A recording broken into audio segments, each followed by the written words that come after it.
Hello, everyone. Welcome to NIScPR-SVASTik Podcast. Swastik stands for Scientifically Validated Societal Traditional Knowledge of India, an initiative by CSI NISPR to communicate and disseminate simplified creative contents on traditional knowledge through various digital platforms. Hello and welcome to Swastik Podcast, where we explore scientifically validated traditional knowledge systems. We are your host, Moumita and Riya, from CSI NISPR's Swastik program. Today, we will be diving into the fascinating world of Naulas, an ingenious traditional water harvesting system from Almora, Uttarakhand. Joining us is an expert in the field, Architect Sanjay Bhandari, an assistant professor at the School of Planning and Architecture, SPA, Vijayawada. He is the coordinator of the Master's Program in Architectural Conservation at SPA Vijayawada. Welcome to the show, sir. Thank you, Moumita and Riya. It's a pleasure to be here and talk about an important subject. Let's start with the basics. What exactly are Naulas and why are they significant? Naulas are essentially small step wells, rectangular and square in design, and they date back to between the 6th and 11th centuries. They are unique to the hilly terrains of Uttarakhand, Himachal, and J&K regions. Particularly, we find number of Naulas in the Kumaon region. These structures are not just water sources, they represent the unique architecture feature, sustainable design, and rich cultural heritage of the Kumaon region. There are two types. The continuous flow of natural water from a source is called dharas. Locally, they are called dharas, while the collected water in stepped wells is called naulas. They have provided water for drinking, domestic use, and irrigation, even supporting water mills in these challenging geographical areas. Oh, that sounds incredible. And what makes their design so effective in a region where water scarcity is such a challenge? The brilliance of knowledge lies in their connection to the natural water cycles, the knowledge behind identifying these water cycles, and their design enables them to collect and store water efficiently. They utilize percolation of surface water through soil and proximity to groundwater system. Often, water is channeled into them from sources a few meters away from these nolas. These structures are built with stone walls around groundwater sources, ensuring that they remain clean and water is unpolluted. Hmm, it seems like they were ahead of their time in terms of water conservation. Could you tell us more about their architecture? Absolutely. The Naulas have a stepped interior. Almost all the Naulas in their shape, form, and in their interior, they resembles a temple design with intricate stone arches, motifs, and columns.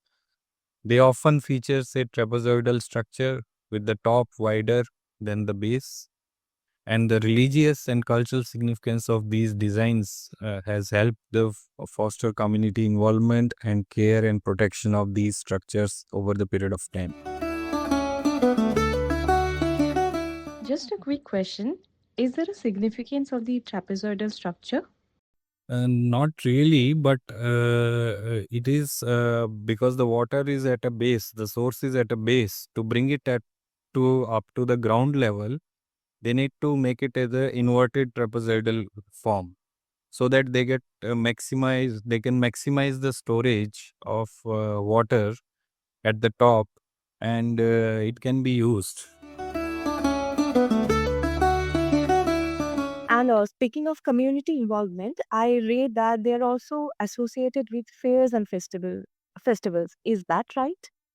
Yes, that's the most interesting part, because in Kumaon regions during our studies, we have often seen the Naulas are referred as temples, highlighting their sacredness and importance in the daily life of people.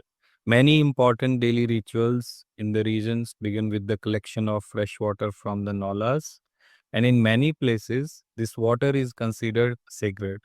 So they also became hub for social gatherings, prayers, and festivals, further strengthening the role as community assets. Many of the Naulas are associated with people's day-to-day life, and many of these Naulas are also associated with many important temples because the water coming from these Naulas are often used for many cultural activities in these regions. That's so inspiring. But what about today? Like, are Naulas still in use or are they facing challenges? Yes, unfortunately, many Naulas are under threat due to the deforestation, soil erosions, overuse of groundwater, and unplanned construction near to these Naulas. Many in Kumaon regions, once it is recorded that there were more than 360 Naulas, but presently, uh, when we did the inventory of these Naulas, we hardly found 60 to 90 Naulas, and out of them, only 15 to 20 are functional. So traditional maintenance practices like using medicinal leaves for water purification and planting shade providing trees like banjo are being abundant. No one is using them anymore. Additionally, many of the Naulas in their restoration and reconstructions, their construction system is being replaced by impermeable materials like cement or modern materials, which has disrupted their functionality. So many of them are no more in use actually. That's really disheartening. What do we do to preserve these traditional systems then? Awareness and legislation are the key for their protection. Public involvement in the maintenance of Nola, along with some laws to prevent their destruction, are essential. First of all, in present day, we should have a knowledge and we should know the importance of these natural water systems.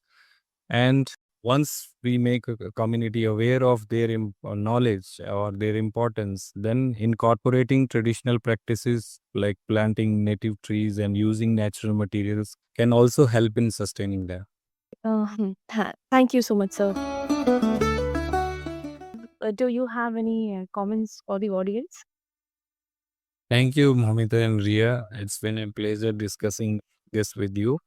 Many of these traditional knowledge systems, which has a knowledge of geography, which has a knowledge of architecture, which has a knowledge of medicinal values, they belong to very multidisciplinary rich knowledge. So all the people need to come together with the different domain knowledge and think of something about a revival of these knowledge system, which is very important and essential for safeguarding these important aspect of traditional knowledge.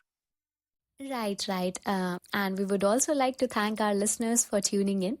And let's work together to bring traditional knowledge systems like Naulas into spotlight, as Sanjay sir told. So until next time, stay curious and stay sustainable.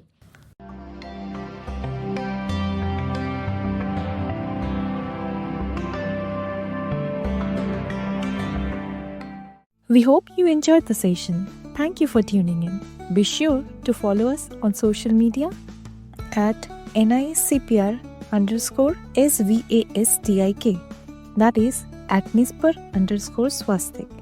And subscribe to our podcast to stay updated on future episodes. See you next time.